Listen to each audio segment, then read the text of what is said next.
Hello guys, स्वागत है यार A7 एजुकेशन में। और यार देखो, मेरा पासपोर्ट बनके रेडी हो चुका है, आ चुका है। और इसमें जो स्टेप होती है पुलिस वेरिफिकेशन की, बहुत इंपॉर्टेंट स्टेप होती है, क्योंकि बहुत लोग परेशान होते हैं गवाह से रिलेटेड। क्या गवाह ज़रूरत है कि नहीं है, पहला सवाल। दूसरा, क्या क्या डॉक्यूमेंट ज़रूरत है, तो मैं आपको ब्रीफ में पूरा बताऊंगा। और पासपोर्ट में सबसे जो बड़ा स्टेप होता है पुलिस वेरिफिकेशन के द्वारा, पुलिस द्वारा चेक करा जाता है कि उसका चरित्र सही है, गलत है, या उसका कोई क्रिमिनल रिकॉर्ड तो नहीं है। क्योंकि पासपोर्ट उसको ही मिलेगा जो सही होगा, जिस पे क्रिमिनल रिकॉर्ड नहीं होगा, जिसका कैरेक्टर बिल्कुल सही होगा।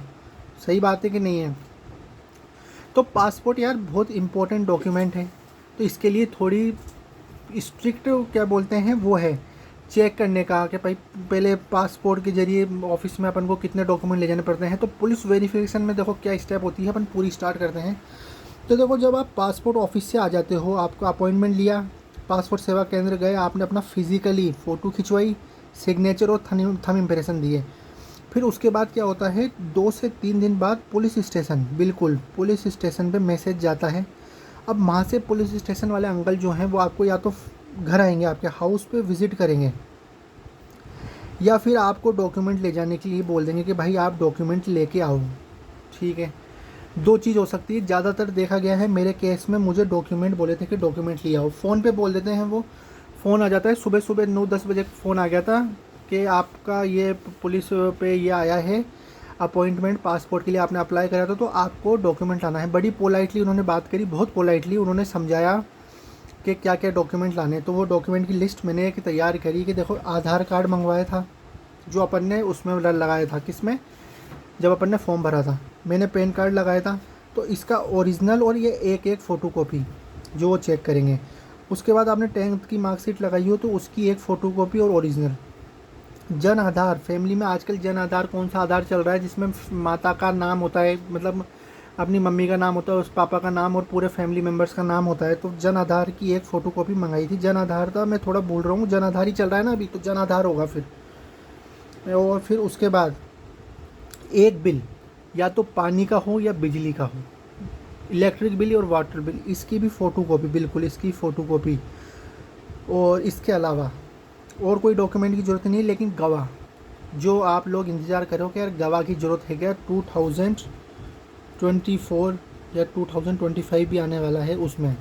तो यार गवाह में मुझे तो बोला गया था गवाह लाने हैं। तो गवाह कैसे लाने हैं, बोला था कि आपका परमानेंट घर है, आप कितने साल से रह रहे हो, मुझसे पूछा गया था। तो मैंने बोला जब से मैं पैदा हुआ हूँ, मैं जब से रह रहा हूँ। मैंने ये बहुत सिंपल आंसर दिया कि मेरा जन्म ही में हुआ था और मैं यहीं रह रहा हूँ हमेशा से।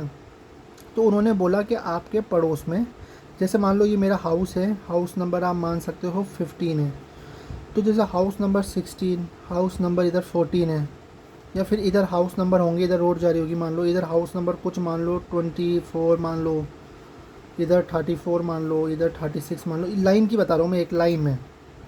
तो आप देखो, इनसे भी ले सकते हो। अगर ये आपको आपको क्या देंगे गवाह के तौर पे, क्या लगेगा वो बताते हैं आपको। और इनसे भी ले सकते हो। तो क्या ले सकते हो, ओनली मुझे मंगाया गया था, तो इन्होंने मंगाया था कि गवाह के तौर पे उनकी कोई आईडी होनी चाहिए और आईडी पे उनका सिग्नेचर होना चाहिए।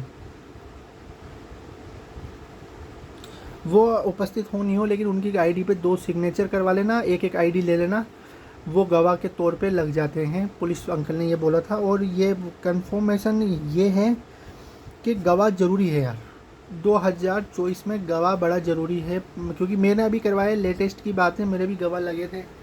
और पूछते क्या है पुलिस अंकल, गवाह भी हो जाएगा, आपको वो बता देंगे कि भाई कौन से डॉक्यूमेंट चाहिए। ओनली यही चाहिए होता है कि किसी की आईडी की सिग्नेचर करवा के आप मांग सकते हो। आप रहते होंगे तो आपके इतने जानकार तो होंगे ही। अब आप, ऐसा है कि दूसरी जगह आप शिफ्ट हो गए, तो उसका मुझे थोड़ी अभी नॉलेज नहीं है। लेकिन जैसे अगर आप परमानेंटली वहाँ रह रहे हो, तो अड़ोस पड़ोस में आपके जानकार हो गए, आप उनको बता सकते हो कि भाई मैं अपना पासपोर्ट बनवा रहा हूँ, तो उसके लिए मुझे गवाह की ज़रूरत है। तो गवाह के तौर पे वो आईडी सिग्नेचर करके दे देंगे। तो यहाँ तक तो बात पूरी हो गई। अब क्या सवाल पूछे जा सकते हैं, देखो सवाल कुछ भी नहीं पूछते। आप जाते हो, वो आपके उनके पास पहले से ही वो एप्लीकेशन जो फॉर्म होता है ना, उनके पास भी एक एप्लीकेशन फॉर्म आया हुआ होता है, जिसमें आपकी फ़ोटो होती है, सिग्नेचर होता है, बाकी सारी डिटेल होती है। इसको वो स्टेपल कर देते हैं, आपके से साइन करवाते हैं और आपसे पूछते हैं कि आपका परमानेंट घर है कि नहीं है। मेरे साथ जो हुआ था, मैंने बोला बिल्कुल परमानेंट घर है।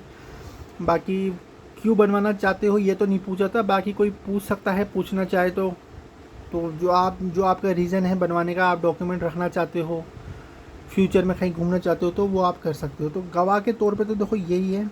अच्छा, अब गवाह में अड़ोस पड़ोस ज़रूरी नहीं है, लाइन में थोड़ा दूर भी हो सकते हैं, ये चीज़ बताना बड़ी इंपॉर्टेंट थी कि यार कोई सोचते हैं कि भाई ये 14 नंबर 16 नंबर नहीं दिए गवाह, तो ऐसा कोई नहीं है, गवाह मिल जाते हैं, आपके दोस्त दे सकते हैं जो अड़ोस पड़ोस में रह सकते हैं, तो गवाह की कोई दिक्कत नहीं है। बड़ा ही सिंपल स्टेप होता है, 15 से 20 मिनट में हो जाता है।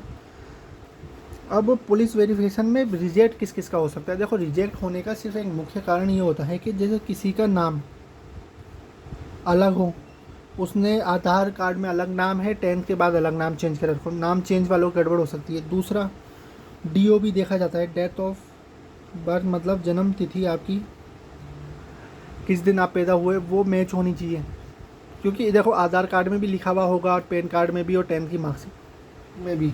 और बाकी तो और कोई ऐसा डॉक्यूमेंट मंगाया नहीं था, इतना ही ले गया था मैं तो, बल्कि आप देख रहे हो ना इतना मोटा, ये क्या बोलते हैं, ये ले गया था, तो इतना मोटा ले गया था, जब भी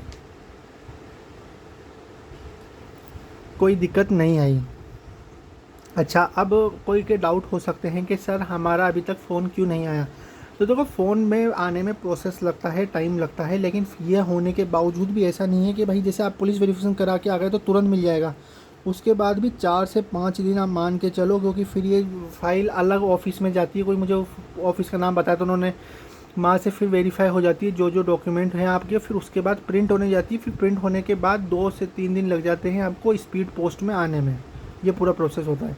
बाकी अगर आपकी कोई और डाउट हो तो वो आप पूछ लेना, निश्चित तौर पे आपको बता दिया जाएगा। और फॉर्म कैसे भरते हैं और फ़ीस क्या लगी, फ़ीस मेरे 1500 रुपये लगी थी ओनली, बाकी मेरे 1 रुपया भी नहीं लगा। तो बस यार, आज की वीडियो को इतना ही रखते हैं। और मैंने पार्ट 1 भी बनाया था जिसमें नॉन ईसीआर और ईसीआर के बारे में और भी बता दूंगा मैं धीरे धीरे आने वाली वीडियो में। तो बस यार, आज के लिए इतना ही रखते हैं।